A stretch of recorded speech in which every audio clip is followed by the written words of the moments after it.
The late July sun hung like molten metal in the sky, turning the empty road outside Red Bluff, Arizona, into a shimmering ribbon of heat. The air was thick and still, the kind that clung to skin and made every breath feel like sipping fire. A sleek obsidian black Bentley Continental sat motionless on the shoulder, hood propped open, smoke curling lazily from the engine. Inside, a man dressed in a crumpled Brioni suit slammed the steering wheel and swore. Julian Carrington had never missed a meeting in his life. Not in boardrooms, not with senators, not even when his mother died. But now, stuck in the middle of nowhere with a dead engine and no signal, he was facing what felt like his first true failure. At exactly 11:43 a.m., he was meant to be 30 floors above Manhattan, pitching a $300 million urban revitalization project to the most powerful financiers in the country. His presentation folder sat untouched on the passenger seat, his silver Montblanc pen still clipped neatly inside. He stepped out of the car, tugging at his tie, then immediately recoiled as a puff of steam hissed out. His shirt, damp with sweat, clung to his back. He was a man used to air conditioning and chauffeurs, not this. The engine looked like an alien landscape, hoses, wires, parts with no name to him. He stood there, useless and angry, muttering under his breath when the sound of an approaching vehicle caught his attention. A battered Dodge Ram pulled up beside him, its blue paint sun-bleached and dusty. The driver's door creaked open, and out stepped a woman. She wore faded jeans smeared with oil, steel-toed boots, and a green flannel shirt rolled at the sleeves. Her dark curls were tied back under a ball cap, and she walked with the quiet confidence of someone who fixed things for a living. "Need some help?" she asked, not unkindly, her voice cutting through the heat like a breeze. Julian looked her over, the way he'd been trained to size up competition and risk. "I've got a critical meeting in," he glanced at his watch, 12 minutes. "My assistant's supposed to send someone, but apparently satellites don't exist out here." The woman smirked. "Looks like your assistant isn't the one who's here." She stepped up to the smoking engine without waiting for permission. "Cooling system," she said after 30 seconds.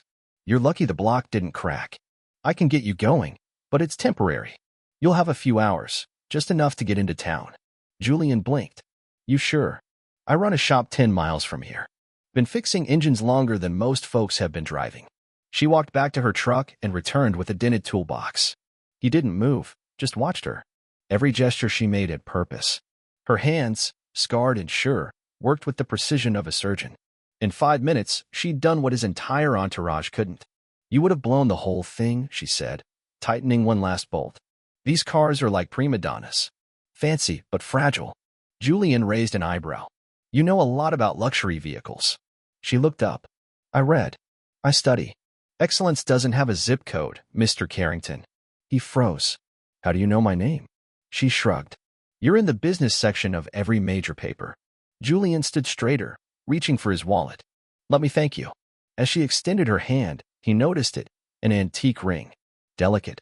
Silver, with a small sapphire set in the center. His breath caught. "Where did you get that?" he asked, startled. The woman instinctively drew her hand back. "It belonged to my mother." Julian stared at her, time folding in on itself. 2 decades vanished. He was 10 again, at St. Agnes Orphanage, promising a quiet girl with searching eyes that he'd come back for her. He'd given her that ring, his mother's ring, as a token, a promise. She didn't recognize him. The woman, Maya, turned toward her truck. "If it stalls again, my shop's down near the Aurora City sign. First right." He wanted to speak, to stop her, but all that came out was, "That ring." "You've got a meeting," she said. "Don't let me keep you." Back at her shop, Hope Mechanical, Maya tore into a worn engine with more force than usual. Her uncle, Samuel, emerged from the back, wiping grease from his hands. "He showed up," she muttered. "With a Bentley and a broken ego." Samuel's expression darkened. "Julian Carrington?" She nodded.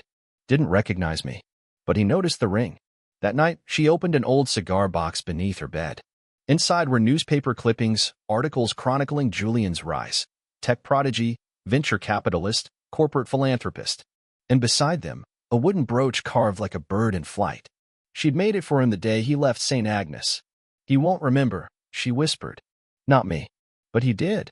The next morning, a gray sedan pulled into the lot. Julian stepped out, wearing jeans and a t-shirt.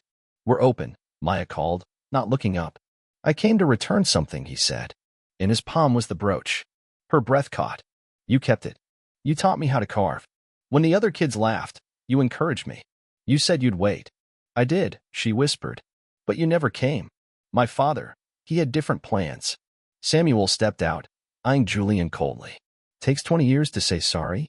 I'm not just here to apologize, Julian said. I need to tell her the truth. He explained everything. His engagement to a woman he didn't love, the company he was about to inherit, and the gnawing feeling that his life wasn't his own. When I saw that ring, something broke loose. Neither of them knew the full story yet. That night, Maya unlocked a cabinet in the back of the shop. Inside were documents with Carrington Holdings letterhead, papers that showed how her family's land had been seized. Included was a forged death certificate for her mother. The signature on the documents matched one from Julian's father, Douglas Carrington. At the same time, Julian was at the Carrington estate, searching his father's office. Hidden in a folder labeled Aurora Project were deeds, legal threats, and the same falsified records Maya had found. He drove to meet her. They sat on a bench in Central Square, under a tree that reminded them both of St. Agnes. My mother didn't abandon me, Maya said. She was threatened, forced to disappear. I know, Julian whispered. He forged her death certificate. For the water rights on your land. She handed him a photograph. This was her, Amelia. She gave me that ring. She gave you that brooch. I think she might still be alive, Maya added. A letter arrived 8 years ago from a clinic in New Hope. Julian stood. Come with me. The groundbreaking for the new complex is tonight. No press. Just the board. We'll confront him together. The event was opulent. Crystal chandeliers. Champagne towers. CEOs and senators mingled beneath a massive Carrington banner. Douglas Carrington greeted his son with open arms until he saw Maya. What is this? He snapped. Julian kept his tone even. She has a story to tell. In Douglas's office, the truth erupted. How much? Douglas asked Maya. To go away. I want my mother, she said. Douglas scoffed. She's forgotten you by now. She's alive, Julian said, pulling out his phone, which had been recording. You kept her on a private estate as leverage. At that moment, Samuel entered, guiding a frail woman with gray-streaked hair and familiar eyes. Maya, the woman breathed. Mom, Maya whispered. Amelia Oliveira reached for her daughter with trembling hands. You never stopped wearing it, she said, touching the sapphire ring. In the hallway, Julian's fiancée Elise stood watching, her phone recording everything. You told me he was your son, she said to Douglas. But he was adopted. Replaced the baby you lost. Julian stared at her, stunned. You spent 6 months in that orphanage, Douglas snapped. You think that was an accident? I needed a clean slate. A child with no ties. You stole everything, Julian said. Samuel stepped forward. There's more. Julian and Maya, they're siblings. Maya froze. What? Same mother, Elise confirmed. The records were altered. Your birth dates manipulated. Julian stumbled back, memories crashing down. Amelia nodded. I gave the ring to Julian when he left. I thought I'd lost you both. Police sirens wailed in the distance. It's over, Julian said. The truth ends this. The fallout was swift. Douglas Carrington was arrested on charges of fraud, kidnapping, and forgery. The Aurora Project was halted, and the Carrington name became synonymous with corruption.